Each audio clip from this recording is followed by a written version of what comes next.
The Morgan house sat at the end of a long gravel drive, hidden from view by tall, ancient trees. Its weathered and warped gray exterior, wooden walls, and rusty tin roof always looked at once both foreboding and warmly inviting. It had been built in two parts, separated by a covered, creaky dog trot that always seemed to have a cooling breeze, even in the hottest months. I would sit in those dingy, floral-patterned folding seats that had been saved from a movie theater fire and salvaged from a raised church and stare at the worn numbers carved into the wall there. 1930. Carved deeply. And, just above it, a bit less discernible, 1830. I would finger the pocket knife in my jeans. The house had belonged to his family for generations, and he now lived there alone. It had electricity and a telephone connection, but these were its only modern amenities.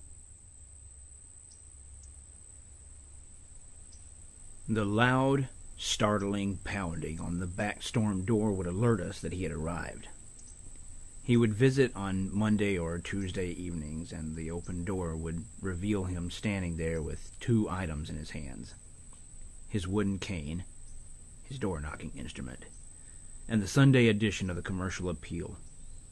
After reading it himself, he always gave that newspaper to us, with the comic section, which Robert called the funny papers, separated from the rest and placed at the bottom of the stack where he knew I'd find it more easily. Cartoons like Garfield, the Peanuts, and Bloom County were among the first influences on the young, budding artist that I was at that time. My sister and I were attending a Halloween get-together in 1992. 1992. That means I was 14. For some reason, I thought I was younger. Our father was waiting outside, having arrived to pick us up, and we were on our way out the door when Joan Welch pulled me aside and told me in a hushed tone that Robert had been found on the floor of his home. He had managed to activate the Med-Alert system, but those who arrived were too late to save him. My stomach instantly ached, and I could feel my body beginning to quiver. I remembered a time when, as my father and I were leaving his home, he had said to me, "I love you." And I, unsure how to respond to this, said, "I like you, too." The sounds of the other laughing children playing games and telling stories reached my ear through the wall, and I became infuriated with them. How dare they engage in frivolity when the man who was essentially my third grandfather had been ripped away? I swallowed my rage, storing it away deep in my gut as I stepped out into the cold night.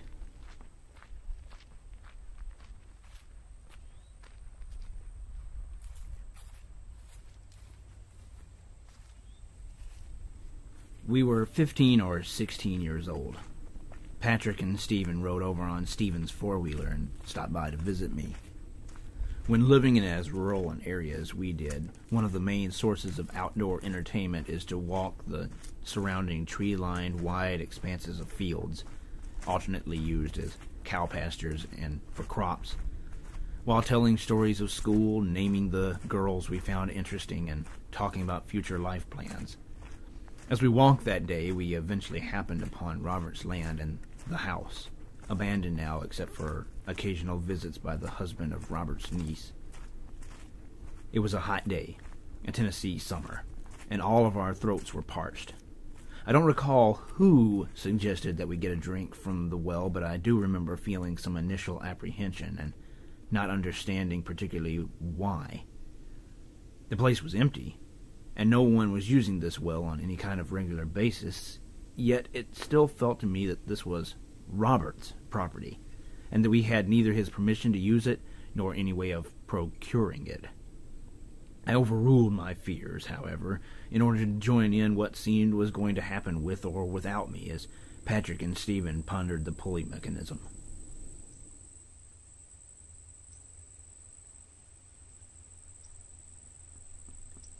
The tin roof above the well was just as rusty as the one over the house. The traditional way in which one often sees a bucket-drawn well portrayed in cartoons or in illustrations of medieval life, with a wide-open abyss ringed by stone masonry, didn't quite apply to Robert's well. Instead of a bucket, there was a long metal tube attached to the rope, and rather than a stone-ringed abyss, there was an opening in the ground, only just wide enough for the tube to enter. We lowered the tube into the ground, feeling it drop for a long time before hearing the echoed splash of the water below. After hoisting it to the surface again, we awkwardly tipped the tube, decanting a small amount of that clear water into a nearby rusty ladle. Passing the ladle amongst ourselves, we poured into our thirsty mouths water so surprisingly cold that it stung our throats. We joked that this was the secret which had allowed Robert to live well into his 80s, and that by drinking in this elixir we had added at least 10 years to our lives.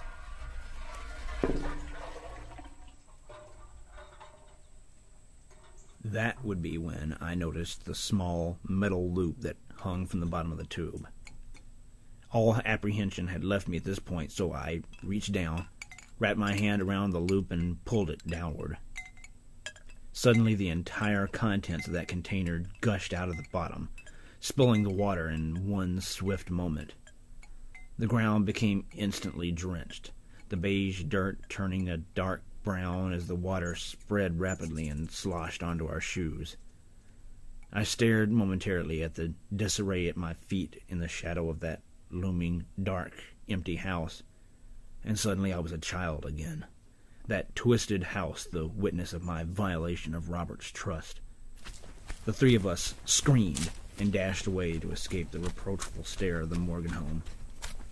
I ran for the entire quarter-mile until I was safe in my bedroom, sitting amongst my myriad scattered pieces of paper covered with self-drawn cartoon characters.